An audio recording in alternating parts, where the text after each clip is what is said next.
Syracuse from Sports Hour. We're live here at the Bills game.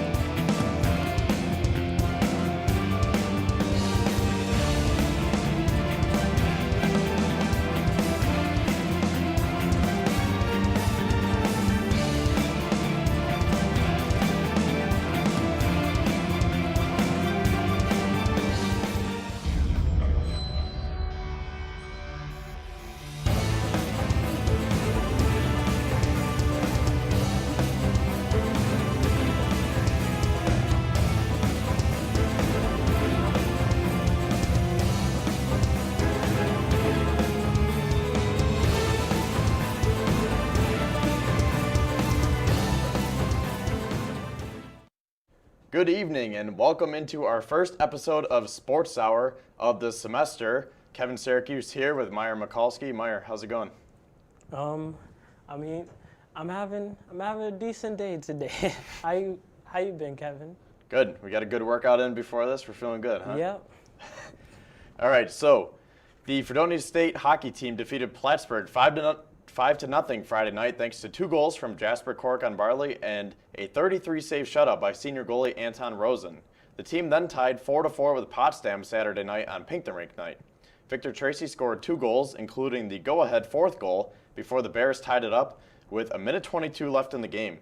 This was the 14th year of Pink the Rink, as the event has now raised $98,000 for cancer awareness. The Blue Devils now have 7 points and are 3 points behind Morrisville and Cortland for the 6th and final playoff spot. They will be at Brockport on Friday and then will host Geneseo Saturday for senior night before finishing the season at Cortland and at Oswego. The men's basketball team lost to Plattsburgh 71-65 on Friday and then to Potsdam 76-71 on Saturday. Against the Cardinals, Dada Bryan had 14 points, 6 rebounds, and 6 assists, and Musa Samasa had 9 points and 7 rebounds. Against the Bears, Bryan had 16 points, 4 rebounds, and 4 assists, while Samasa had 13 points and 10 rebounds.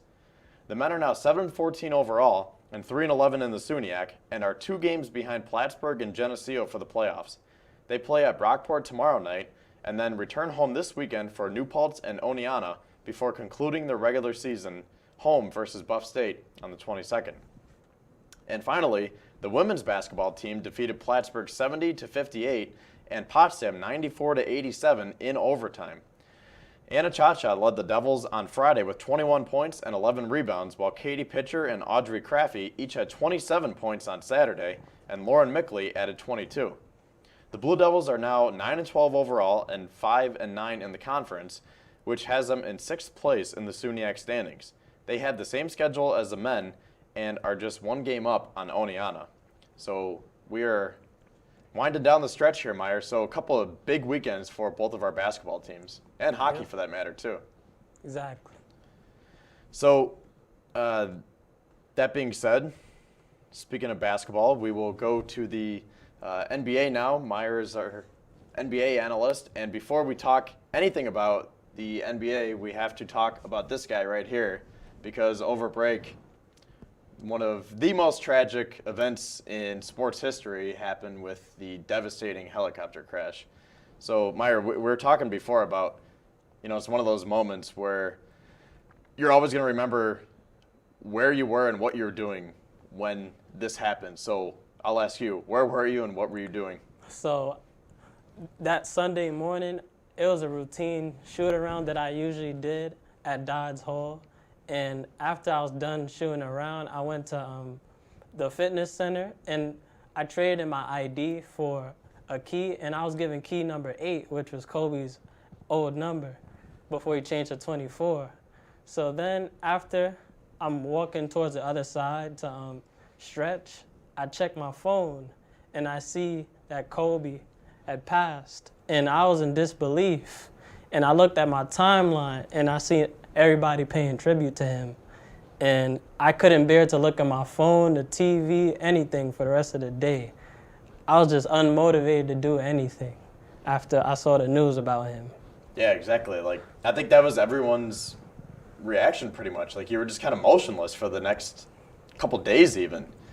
Even if you weren't a basketball fan, that's how big Kobe was. Yeah. I was just at home lying on the couch, and my friend called me. Not even for that. He just wanted to tell me something. And in the middle, he's just like, oh, but Kobe died. And I was like, Kobe who? And he's like, Bryant. And I was like, what are you talking about? I was like, stop kidding around. He's like, no, I'm serious. And I was like, there's no way, like, the Kobe Bryant passed. Like, Mambas don't die, you know? Yeah. If anyone's going to survive, it's going to be Kobe. He's too tough to die at 41. But then I went on Twitter, and I saw all these people, like you said, paying tribute. And, well, actually, the first report I saw was from TMZ. Yeah. And they're not the most trustworthy source. Exactly. So I was like, I don't know. I got to see this from a few more sources. So then I was scrolling through, and I followed this account called The Truth Hurts. It's an NBA account. And they tweeted it too. And then it started like hit me. I was like, oh crap, like I think this is true. And then I just kept scrolling, and a lot of people were, just using like hashtags like Mamba, all that stuff, like Rip Mamba. And I was just like, man. And then he was in the middle of telling me that story, and like I was just like, I was supposed to laugh. It was a funny story, and I was like, sorry, dude, like just tell me another time. Like I was just so shook by that. Same. So, did you finish your shoot around then? Well, I finished it like before I knew. Oh, okay. And then you said you pretty much didn't go on social media or anything for like the next week, right? Yeah, exactly. Yeah. So that was. I'm still like in shock because Yeah. it just doesn't seem right that the Kobe Bryant has passed away. But that goes to show you like anything could happen to anyone at any given time, no matter who you are. Yeah, and it's sad because, well, I mean, no matter who it was going to be sad. But when it's Kobe, it's that much more sad. And then, to make matters worse, his daughter was with him too, Yeah. Gianna. And I didn't even know that she was a rising star with basketball because, I don't know, you just never really heard about her. She was 13, but now that they passed, like all this stuff came out, and did you see those videos? Like she would shoot like Yeah. Kobe, and like she looked just like Kobe playing. And what turned into what was a meme of, Kobe and Gianna at the Brooklyn Nets game when he was explaining to her. It was just 10 seconds of him explaining basketball, and everyone before this happened was like, when you try to do this or something, like making it a meme, and like trying to be funny about it. But now obviously it's like. Yeah. A perfect example of a dad teaching his daughter, about the game of basketball, or, well, whatever else, But, yeah, I just couldn't get over that. And then the other people, so all 9 victims were obviously Kobe, his daughter Gianna, John Altobelli. He was 56, and he was the baseball coach at Orange County. And I believe he coached Aaron Judge and Jeff McNeil. And then his wife was with him. Carrie, she was 46. Their daughter, Alyssa, she was 14. Christina Mauser, 38. Sarah Chester, 35. Her daughter, Peyton, they were Gianna's teammates. And then the pilot, Era Zaboyan, 50, who also was Kawhi Leonard's pilot. And it's just so heartbreaking because Kobe traveled that way pretty much all of his time in LA. A video surfaced afterwards where Kobe explained why he would fly in a helicopter is because it was faster and easier, and that way he was able to spend more time with his kids instead of waiting in traffic all that time. And you would think nothing of it. Like, I've rode in a helicopter before, and it was fine. It was fun. It was fast, easy, and just a freak thing to happen, as apparently it was foggy, and they got disoriented in the clouds. But, yeah, I mean, it's, I guess, did you hear the report about, like, what happened when they were in the air? No, I didn't. Oh, so you didn't pay attention to anything? I just looked at the fact that he passed, and that was it for me. So you didn't hear anything about it afterwards? Like, once you did start going on your phone again? Well, I couldn't really avoid it because I was constantly seeing it on the TV, even though I really didn't want to look at the TV. So I guess you don't know this, and for anyone else that doesn't know, apparently it was really foggy, and Los Angeles or wherever it was, that the police department, they weren't allowing anyone to fly that day. And this guy got special permission to fly because Kobe was taking Gianna to their basketball game, like a half hour away. And obviously we don't know for a fact, but I'm thinking Kobe being Kobe was like, hey, we can't miss a game. Like, this is basketball. We'll get through the fog, you know? So they got special permission to fly, and then that's when it was too foggy, and the report I heard was that they circled around for like 15 minutes trying to wait for it to clear up. And then when they decided to go, I guess they were about 20 or 30 feet. Or like they were too low because you could hear on like the transmission, they were telling Zaboyan to get higher in the air. And then he tried turning, I guess, and I think he went right into the mountain, but he missed it just by like 20 or 30 feet. Oh. So like the mountain was here, and like he flew in like just like I said, just 20, 30 feet. They missed it by. Actually, there's audio of it. I listened to the audio. I don't know if that's true or not, but if it is, it was like far away, and it was just like a, and it's so sad. And then they were interviewing the neighbors, and they're like, yeah, I just heard like a big crash and then flames and everything.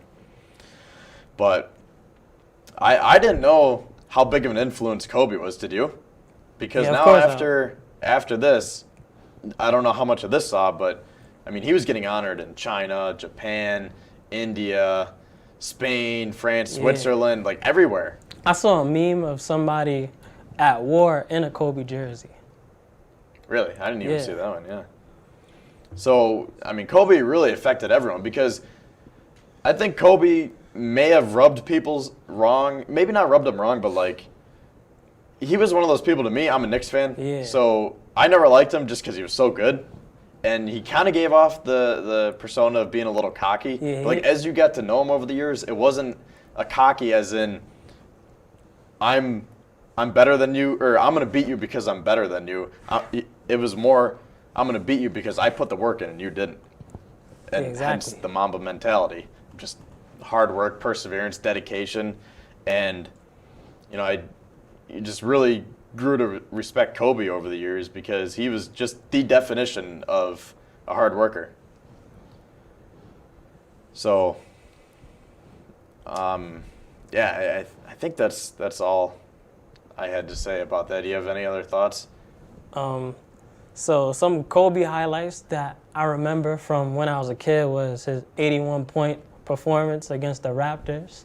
I didn't actually watch that game, but I remember like hearing about it when I was in the first grade. And then that same year, that game winner he made from mid-range against Phoenix. And then the Kobe and LeBron puppet commercials, like it was basically promoting Kobe versus LeBron in the finals, but unfortunately it never happened thanks to Dwight Howard. Then when he scored 61 points on your Knicks, Kevin, I'm sorry, but I mean they had Wilson Chandler guarding him, who's a good defender, but he wasn't gonna stop Kobe. Then he won his first ring without Shaq in 2009 versus the Magic. Then the very next season, he made a game winner over Charlie Bell in 2009-10. Then in that same season, a game winner over Dwayne Wade, which one of my friends never lets me hear the end of. Then he made a wide open game winner at the left corner versus the Kings. Then to close that season out, he secured his fifth and last ring while also securing his revenge on the Celtics, which made him really mad from 2 years before. Then the very next season in the All-Star game, he avoided LeBron's chase down, but people tried to say he dunked on him, but really, it wasn't all of that. It was just him avoiding a chase down. Then in the playoffs, he dunked on Emeka Okafor, in which the Hornets actually took that game one, but ended up losing 4-1. Then 2 seasons later, the dunk on Josh Smith. Then the dunk on Brook Lopez and Gerald Wallace. Then that game where he made 3 tough three-pointers, like to end the game against the Toronto Raptors. Then at the end of that season, tearing his Achilles and making his free throws right after. And then finally, when he scored 60 points in his final game, and he made a speech in which he famously said, "Mamba out." That was one of the best last performances ever by any athlete, I think. I mean, he was how old at the time? Like 37? And 36. he drops 36 and he drops 60 and leads his team to victory is crazy. Yeah. But I think like my favorite Kobe moment, like the one that just epitomizes who he was, the free throws. I mean, the guy tears his Achilles and hobbles to the line and makes 2 free throws. No one does that. Klay Thompson did it. That was an ACL, right? Yeah, in the But that's not finals. as bad as an Achilles. Yeah. That's like the definition of Mamba mentality. It's crazy because it used to be thought of as the opposite. Like, the ACL used to be thought of as the worst, but now it's the Achilles that's thought of as the worst injury. Yeah, so, I mean, obviously, no matter what injury it is, it's tough, but especially an Achilles injury. And to refuse to go out of the game, hobble to the line, and make 2 free throws, that just describes Kobe perfectly. And the other 2 things that I wanted to say earlier that I forgot, last night were the Oscars, and that was the anniversary of Kobe. He won the Oscar last year for his Dear Basketball film. So that's kind of what I wanted to tie into what I was saying earlier, is that's what makes it even more sad, that he was on to his second chapter now, as you know, he retired from basketball, a Hall of Fame career, and he was what looked like a Hall of Fame second career between producing, filming, and being a dad and a husband. And unfortunately, we won't be able to see his Hall of Fame speech, but they'll definitely pay tribute to him for sure. Yeah, for sure. So, yeah, millions of tributes were paid, and you know, one last tribute, I guess. Didn't they had the funeral? No, it's not yet. Not yet. Okay, so they'll have the funeral On the 24th. Okay, so that's when the funeral is. So, Kobe, thanks for everything you did for the game, and rest easy. And we will be back in a couple of minutes to talk about the current NBA and the trades that went on last week. Mamba forever.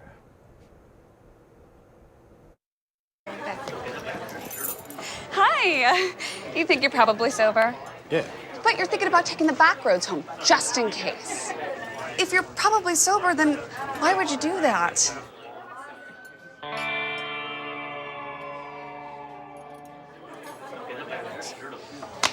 Good choice.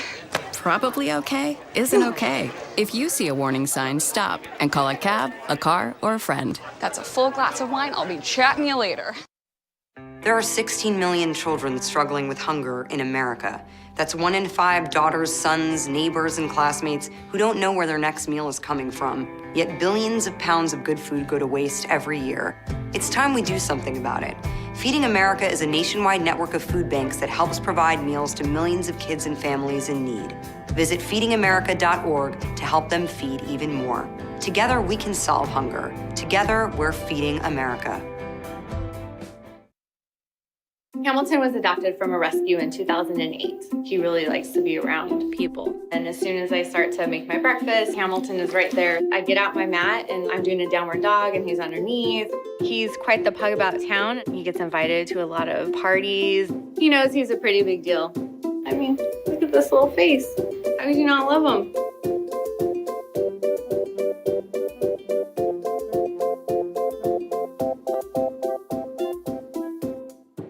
It's me, Artie. Come see what I collected from the Creative Galaxy in my idea box. Transform your world. Will you help me make art? Before you throw it away, Hey, I have an idea. think outside the box. Go be amazing! Give your cardboard box another life. Recycle. Welcome back. So now for the current look of the NBA, here are the standings as the Lakers, the team that we were just talking about, they still hold the number 1 seed in the West, followed by Denver, the Clippers, Utah, Houston, Oklahoma City, Dallas, and Memphis. And then we have Milwaukee over here, 45-7. Giannis is just absurd this year. And then Toronto, Boston, Miami, Philadelphia, Indiana, Brooklyn, and Orlando. So we will get more into that as we go through this segment here. But for now, Meyer, the trade deadline was last week. What were your thoughts about that? I thought a few teams made some trades that definitely helped their future, and a couple teams made some trades that help them immediately. Well, the very first trade we had all year, back on December 24th, Jordan Clarkson went from Cleveland to Utah for Dante Exum and a 2022 second-round pick and a 2023 second-round pick. And right after that, ironic enough, the Jazz went on a 10-game win streak. And as you can see by the standings, they've climbed into fourth place here. So Clarkson, he's going to be a solid piece for them down the stretch. He's a wild card.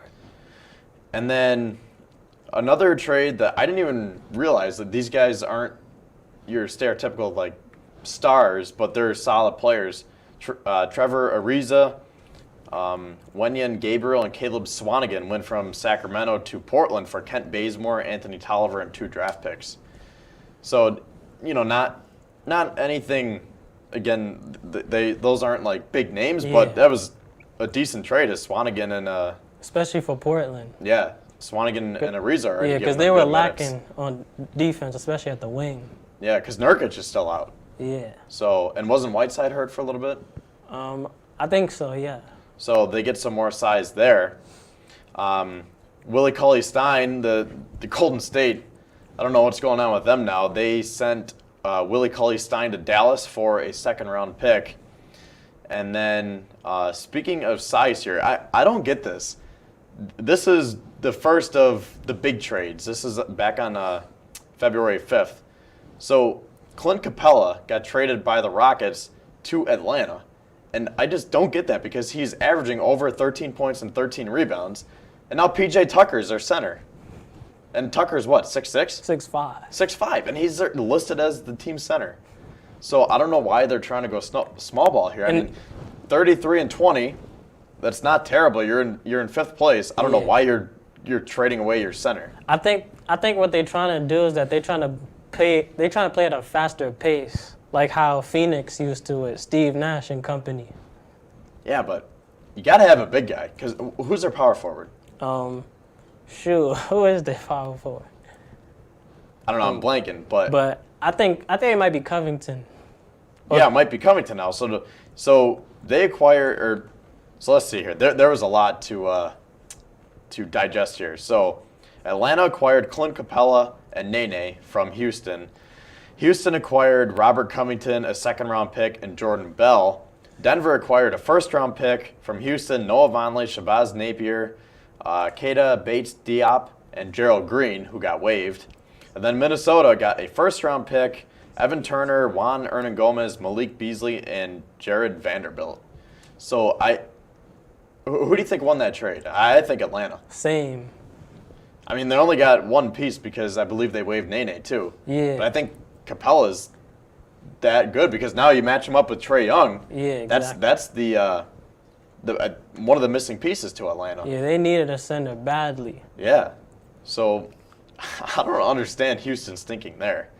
And then Minnesota, I don't know what's going on with them. They are in I don't know. They're in, I was gonna say sell mode, but then they pulled off a big trade too, as they got D'Angelo Russell from Golden State for Andrew Wiggins.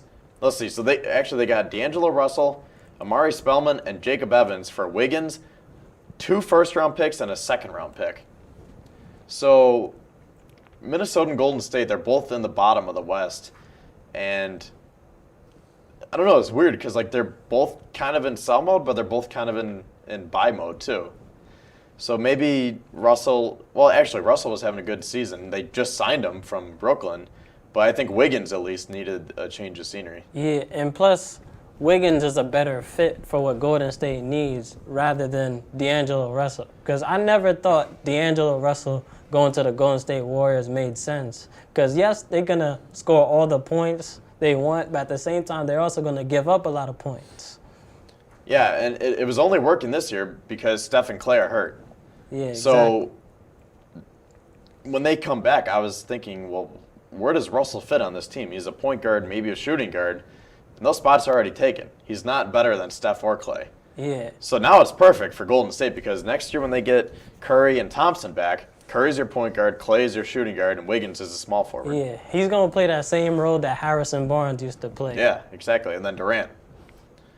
So I think once everyone's happy now that Golden State's at the bottom because they've Yeah, been good for exactly. so long. But I think they're going to be good again next year.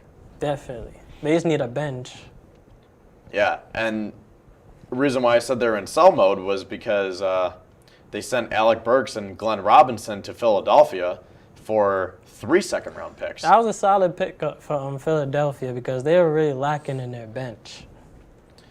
So, yeah, another good pickup there. And then Atlanta was busy again. They sent Jabari Parker and Alex Len to Sacramento for 2 second-round picks and Dwayne Dedman. So they get another big guy. Dedman, I didn't even realize he's making $13.5 million, which is a lot for. It's crazy because he was on Atlanta before, and they actually gave him that contract. Oh, really? Yeah. I didn't even realize that. And then Atlanta also got Derek Walton Jr. for a second-round pick. And then I didn't even realize this until I was watching a game the other night. Back on January 16th, they got Jeff Teague from Minnesota. They got Jeff Teague and Travion Graham for Allen Crabbe. And Teague was there for all those years. So I think Atlanta could actually be good next year. Yeah, definitely. They could be a playoff team for sure. With Teague, Trae Young. And if Cam Reddish and DeAndre Hunter develop. Exactly, yeah. And now with Kevin Capella. Huerter. Kevin Huerter, yeah. That's his name, right? Yeah, Kevin Huerter. Okay, yeah. So Atlanta could be a team to watch here as, they're young, but they're going to be good. And then the other big trade, well, actually, a couple more big trades. Andre Drummond to Cleveland. What do you think about that? It was a questionable trade, to say the least. So Andre Drummond goes to Cleveland for Brandon Knight, who originally played in Detroit, John Henson, and a second-round pick. So Cleveland's not going anywhere this year. They're on the bottom of the East. But the way their GM described it, if you have a chance to get a guy like Andre Drummond for that cheap of a price, go for it, because they still have a chance of re-signing him. He's a free agent this year. So if I'm Cleveland, I probably would have done the same thing, because why not? I just don't understand Detroit's thinking on this trade. Yeah, I don't though. get Detroit's thinking. Because they could have, if they're going to lose Andre Drummond, I would have rather lost Andre Drummond in free agency and do a sign and trade rather than trade him at the deadline in a panic trade, basically. Yeah, and then before we get to our predictions, 2 more big trades. So Andre Iguodala, after sitting out the whole year from Memphis, and then Dylan Brooks called him out on it, and then John Morant chimed in too. Finally, Iguodala gets traded to Miami with Jay Crowder and Solomon Hill for Justice Winslow, Deion Waiters, and Gorgie Dang, who went from Minnesota, and then Minnesota got James Johnson out of that. So that was I forgot Iguodala was even playing. And he actually played his first game yesterday since Game 6 of the NBA Finals. Yeah. And he signed a 2-year, $30 million extension right away. I think one of the years is an option year, though, just so they have enough space to sign Giannis. And then the other big trade, my Knicks sent Marcus Morris to the Clippers for Maurice Harkless and a first-round pick. And then Washington sent Isaiah Thomas to the Clippers, and he got waived too. So that will round out all the trades. A lot of action this year. I think last year was kind of quiet, but Yeah. this year it was pretty active. All right, so now for the predictions here. So what do you have for this, Meyer? So tomorrow, the Rockets take on the Celtics, and I predict the Rockets will actually beat the Celtics 115-105. And for the Rockets, it's a home game, and I feel like if they're able to play at their pace, which is fast, and they start hitting their threes, I believe that will make them dangerous, and that will result in a win for them. I'm going to go with the Celtics. I do not like the Rockets situation without a big guy. So next game, Nuggets-Lakers, the following day. Who do you like here? You have the Lakers? I like the Lakers in a close one. Yeah, I'll agree with you on that. I think LeBron's just going to go on a run now. He's going to dedicate this year to Kobe, and he's going to become unstoppable. Exactly. He has a new motivation now to win more rings. LeBron's already scary enough, but when you give him this motivation, yeah, that's all he needs. yeah. All right, so now for the East, Milwaukee and Indiana. This could be a real good game. Because Yeah, they don't have the superstars. Maybe Oladipo, if you want to classify him as a superstar, but for this year, Sabonis is their star, though. yeah, so Domantas Sabonis. So, they have a bunch of solid players. Then obviously Milwaukee has Giannis and all their players. So, who do you like here? I like Milwaukee in this one. I think the Pacers are going to put up a fight, but I think at the end of the day, Giannis will be too much for them. I'm going to go Indiana. I think they have a lot of solid pieces around, especially with Oladipo coming back from that injury. I think Indiana's going to make a little run here too. And I think it's going to start by beating a team like Milwaukee. I just don't feel like they have a guy that could build a wall to stop Giannis from getting to the paint. Yeah, who are their big guys now? So they still have Miles Turner and Sabonis, but Sabonis isn't necessarily that great of a defender. But Turner, he's a good rim protector. Well, Sabonis is more of a small forward, right? Well, I he's guess a power forward. He's a power center. forward, but he's kind of small. Yeah. Like size-wise, at least. He's not tall, that small, actually. He's tall, but he doesn't have a lot of meat on his bones. Yeah, he does weigh 235. Oh, okay, yeah. And then finally, we have the Clippers and Celtics. So you're going to take the Celtics this time, right? Yes. All right. Only because the Clippers have been a little spotty lately. I'll take the Celtics here again, too. I think the Celtics they have a real solid team, too. So, all right, that will do it for the NBA segments. Thanks for coming on, Meyer. And next, we will have in 2 minutes, Aaron will come on as his Chiefs are Super Bowl champions for the first time in 50 years.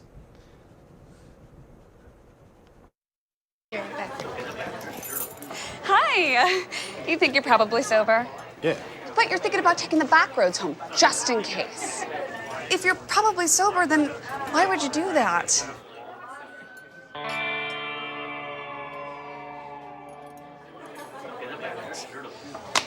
Good choice. Probably okay isn't okay. If you see a warning sign, stop and call a cab, a car, or a friend. That's a full glass of wine. I'll be chatting you later. There are 16 million children struggling with hunger in America. That's 1 in 5 daughters, sons, neighbors, and classmates who don't know where their next meal is coming from. Yet billions of pounds of good food go to waste every year. It's time we do something about it. Feeding America is a nationwide network of food banks that helps provide meals to millions of kids and families in need. Visit feedingamerica.org to help them feed even more. Together, we can solve hunger. Together, we're feeding America. Hamilton was adopted from a rescue in 2008. He really likes to be around people. And as soon as I start to make my breakfast, Hamilton is right there. I get out my mat and I'm doing a downward dog and he's underneath. He's quite the pug about town. He gets invited to a lot of parties. He knows he's a pretty big deal. I mean, look at this little face. How could you not love him?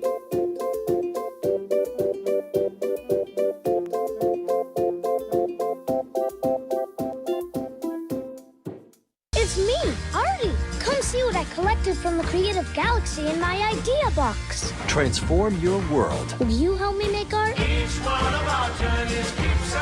before you throw it away. Hey, I have an idea. Think outside the box. Go be amazing! Give your cardboard box another life. Recycle. Welcome back to the NFL segment now. Aaron Sember joins us. Look at that smile. What's up, everybody? Look how happy he is. Just look at that. When the Bills went... Let me have one thing. Let me just say one thing first. How about those Chiefs? Okay, you're good. You can go back. I was going to say, when the Bills win the Super Bowl, yes, I said when they do win, I don't know how big my smile is going to be. But it must feel good, huh? It feels great. I mean, listen, I've been through it all. I've seen the 2-14 seasons. I've seen the 1 in 15 seasons. We've been through it all. I've seen Matt Castle at quarterback, Brody Croyle, all these irrelevant quarterbacks, and it's so nice to have like a good, solid Patrick Mahomes who will be our franchise quarterback for, I hope, the next 15 to 18 years. So You guys have a solid team. I know. And that was shown all throughout the playoffs, as all 3 games they were down by double digits and came back and won. I'm gonna be honest. I was really scared, especially the Houston game. I thought this is that it. was crazy. This is it. It's over, and I don't know. I was actually coming back here on that day because I came back early for track, and I'm coming back on the Amtrak. The game already started, and I get in at like 4 at Depew in Buffalo, and it's already 21-0. I'm like, oh no, here we go again, because the Chiefs in the playoffs, aren't usually successful. So it feels amazing. Let me tell you the truth. And we were so close last year. And we needed that retribution, and it honestly feels great. Well, you were, what, 1 offsides away from going to the Super Bowl possibly? Oh, last year? Yeah. No, I mean, yeah, that, and then it came down to in overtime, toss, New England got it, never and got that was the ball, it. and that was it. And who lined up amazing. offsides? D Ford. Oh, that's right, D Ford. Yeah, and then we shipped him off to San Fran, who we just beat. Yeah. Yeah, so what do you think about that game then?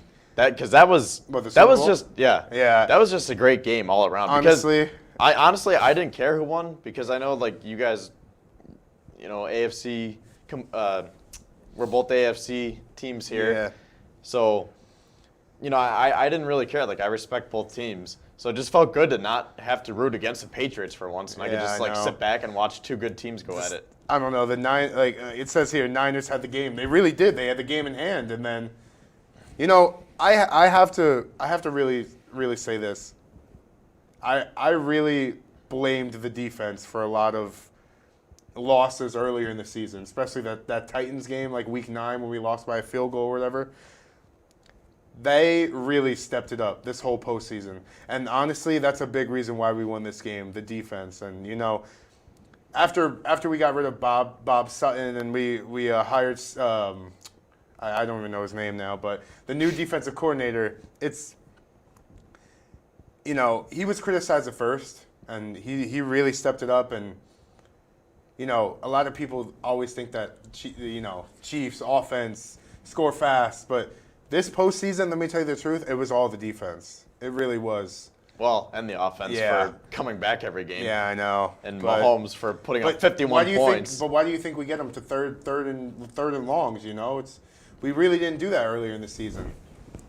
And well, I mean, it was just a great all-around performance by the Chiefs. Because, I mean, I wouldn't pinpoint it on the offense or the defense. It was just great all around. Big Red got his Super Bowl Reed trophy finally. And he said he's going to celebrate with, a couple double cheeseburgers? I don't know.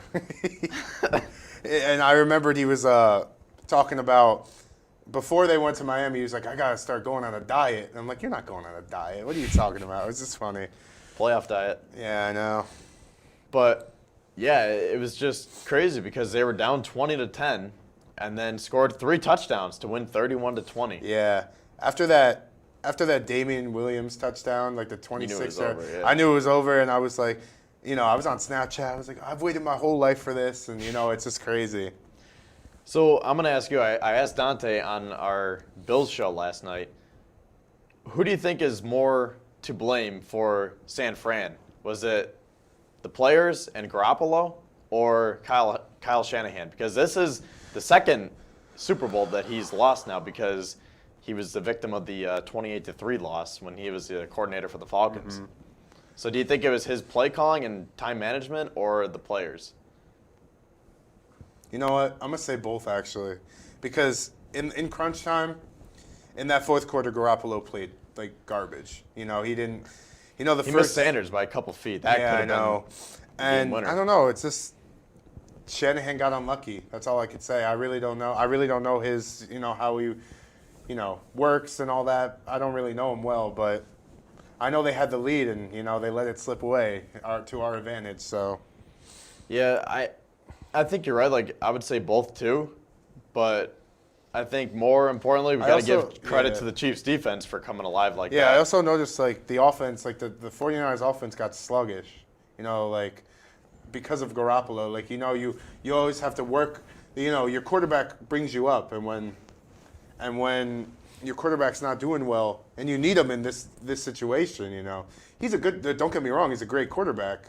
He's, he has a lot of talent. He has a lot of years still left in him.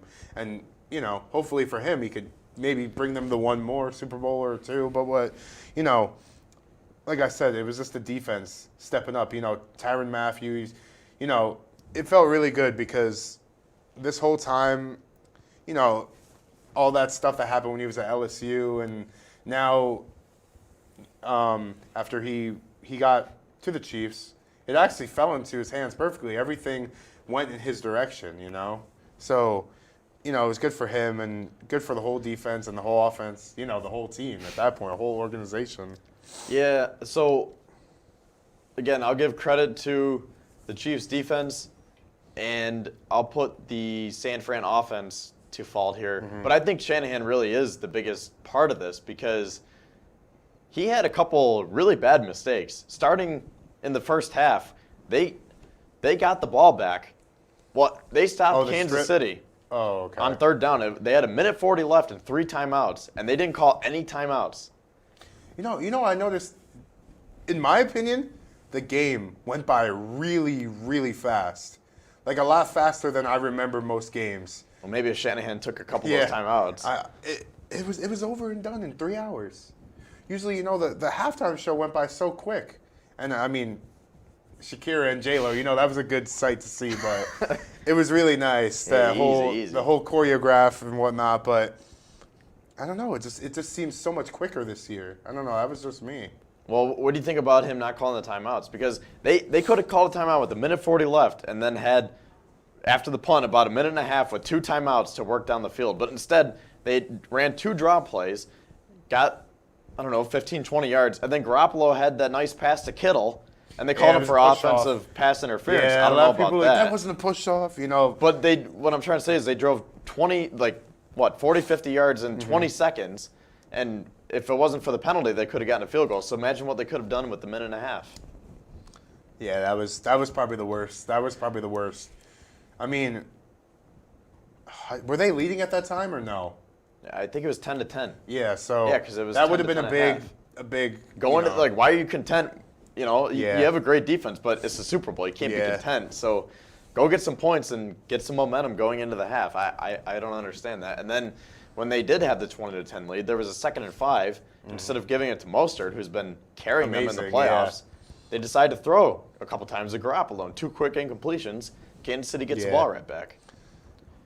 So I don't know. I mean, Shanahan, he had some questionable play calls there. It was amazing. But I mean, for you, yeah, it was great. Of course. I mean, why don't we go over the rest of the playoffs and all that?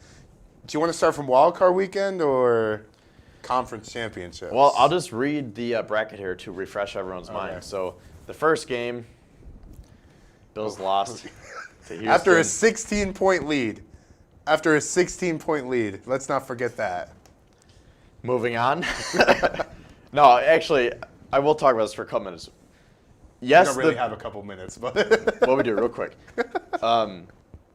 Yes, the Bills are at fault here because they didn't execute. But what do you think of the officiating in that game? Because there are a lot of questionable calls. I'm not gonna lie, I really don't remember that game. Oh, come on! I can't. I watched it.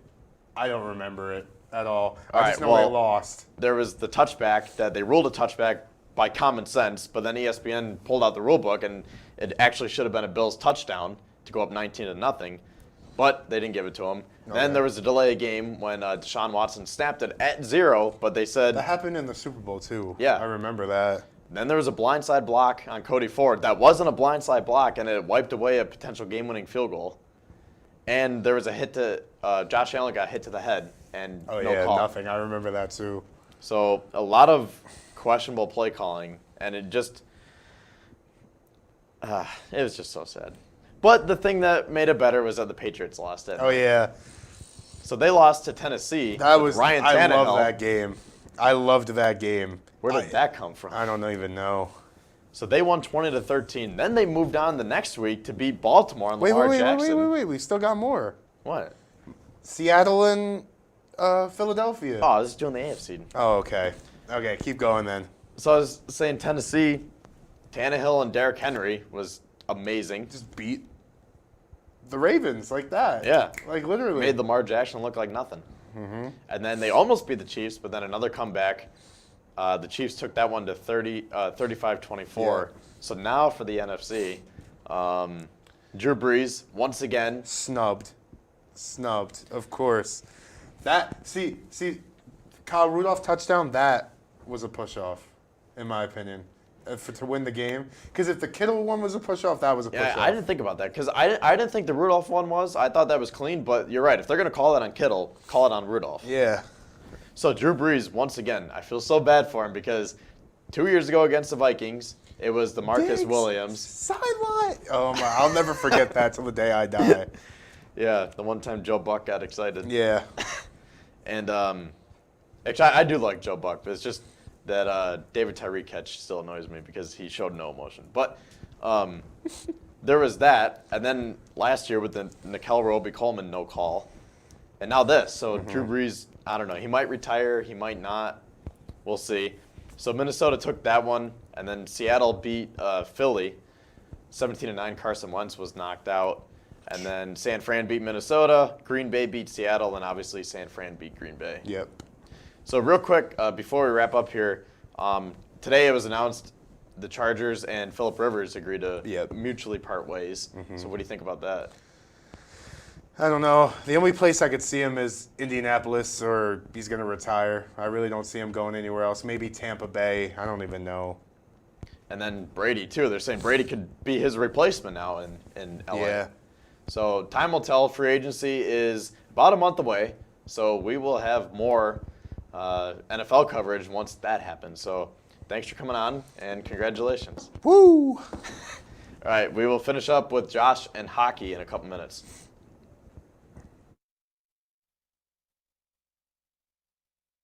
I'll be right back. Hi. You think you're probably sober? Yeah. But you're thinking about taking the back roads home, just in case. If you're probably sober, then why would you do that?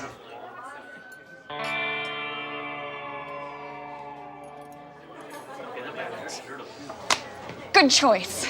Probably okay isn't okay. If you see a warning sign, stop and call a cab, a car, or a friend. That's a full glass of wine. I'll be chatting you later. There are 16 million children struggling with hunger in America. That's 1 in 5 daughters, sons, neighbors, and classmates who don't know where their next meal is coming from. Yet billions of pounds of good food go to waste every year. It's time we do something about it. Feeding America is a nationwide network of food banks that helps provide meals to millions of kids and families in need. Visit feedingamerica.org to help them feed even more. Together, we can solve hunger. Together, we're feeding America.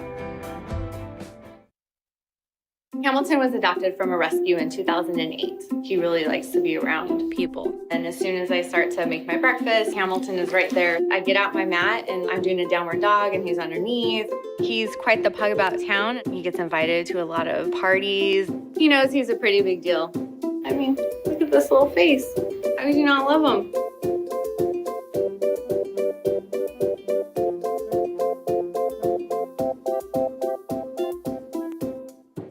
It's me, Artie. Come see what I collected from the Creative Galaxy in my idea box. Transform your world Will you help me make art?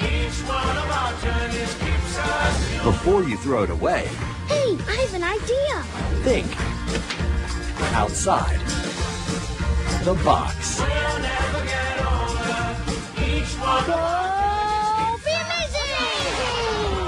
Give your cardboard box another life. Recycle. Happy to have Josh Schmidt back with us for NHL. Josh, since the last time we were on, the Sabres have really hit rock bottom. I didn't think it could get any lower, but the dream is over. The dream is over. Hey, we're only 10 points out. Yeah, technically it's still there, but, you know, it's virtually gone. But anyway, real quick, I mean, I just got to touch on this. Alex Ovechkin is a god.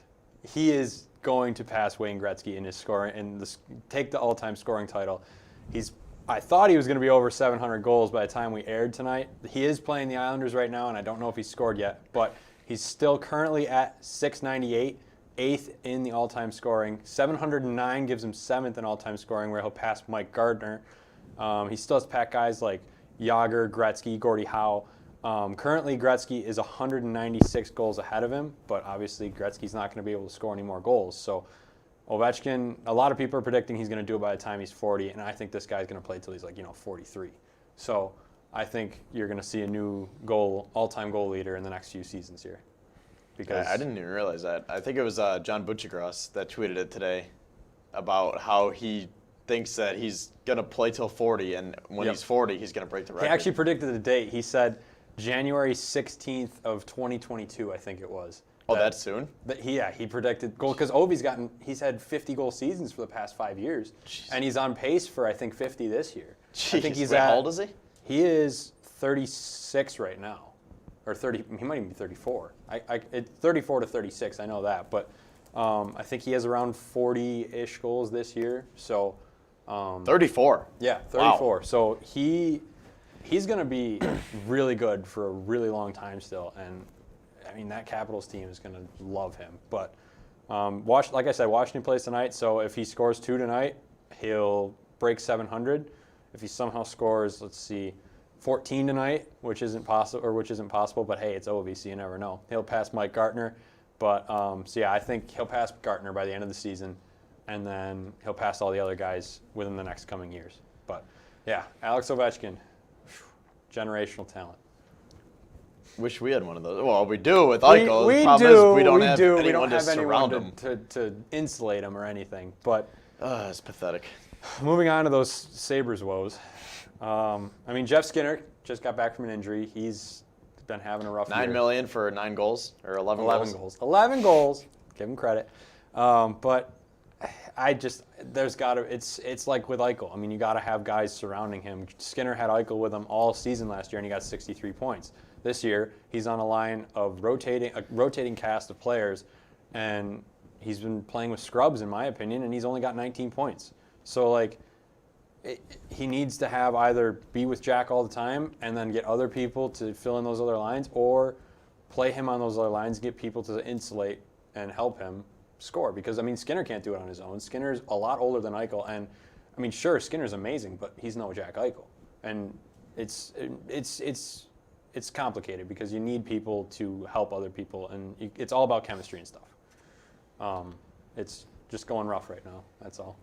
Very rough. Yeah. The Sabres are expected to get Olofsson back, though. So right. Yeah, he'll be back within a week. Kruger said in a press conference the other day he's back to practice. He's back skating. So he'll be back at minimum in the next week. So. I mean, I don't want him to rush because we're really in no position to make a push for the playoffs. So you don't want to ruin a guy's career in a pointless season at this point. So I think, give him the time he needs, get him back whenever, and maybe he can still make a push for the Calder Trophy. But I think Cale Makar has pretty much locked that one in for the Colorado Avalanche. So, again, as you can see with the standings here, they are 10 points behind Toronto as Sabres are in the Atlantic. So Sabres Boston not catching them, currently. Tampa not catching them, and then Toronto is our only hope pretty much, and then maybe with one of the wild card teams there. Right, but it all depends on how these teams do. I mean, Toronto's got to go on a losing streak, and we got to go on a winning streak. That's basically it. And that's not going to happen. No, and that's not going to happen because Toronto's just on fire. But it's going to be tough. I think it's just going to be another year where we're not going to make the playoffs. And, I mean, I'm always optimistic. I always think, until we are literally eliminated statistically, I think, hey, maybe we'll make it. But it's looking pretty bleak. See, that's what's so annoying about this is it's going to be the 9th year without playoffs. Mm-hmm. And all 9 years, they haven't finished above 19th. And this is a league where over half of the teams make the playoffs. Right. And they are in the bottom half, consecutively. Well, this year I think they'll move up, but you know what I mean, the bottom 2/3 though. Right. I don't want them to move up though because at this point it's you're done for the year. Go for the pick. Go for but how many of those are we gonna have? I mean, we tanked for Eichel, we tanked for Dahlin, 2 generational talents, and we're still in a worse position because at least then we had hope. There's no hope now. I think we have the players. That's on the GM right there. I mean, Botterill's got to make some moves. He's been sitting on his hands. He had opportunities over the summer. The Jets came out the other day and said they would have traded Nikolai Ehlers over the summer for Rasmus Ristolainen. But now Nikolai Ehlers has 42 points, and the Jets are like, no, we want to keep him because the Jets are making a playoff push. So it's stupid. You could have made trades. I looked at a roster earlier today, and our top line was Eichel, Ehlers, and I think Reinhart. That would have been a sick line this year. Because then you could put Olofsson with Skinner. You could put Olofsson, Skinner, and I think we got another center in the offseason. Well, no. There was another center that we could have gotten. Of course, could have, yeah. And it's just, and then their third line had Johansson on it, and that would have been third and fourth line scoring that you need. And it just drives me crazy. I don't know why. I can't stand it. He loves defensemen. He loves having 12 we got defensemen. loads of defensemen. We have, Yeah. I think, in our system, prospects and in the NHL, I think we have over 20 defensemen. Jeez. Like, and none of them aren't even that good. I understand the prospects part of it because you need prospects. You have guys like Will Borgen, Jacob Bryson, and even Ryan Johnson, the guy we just drafted. So those guys are all right. But why is Zach Bogosian on this team? Why is Jake McCabe on this team?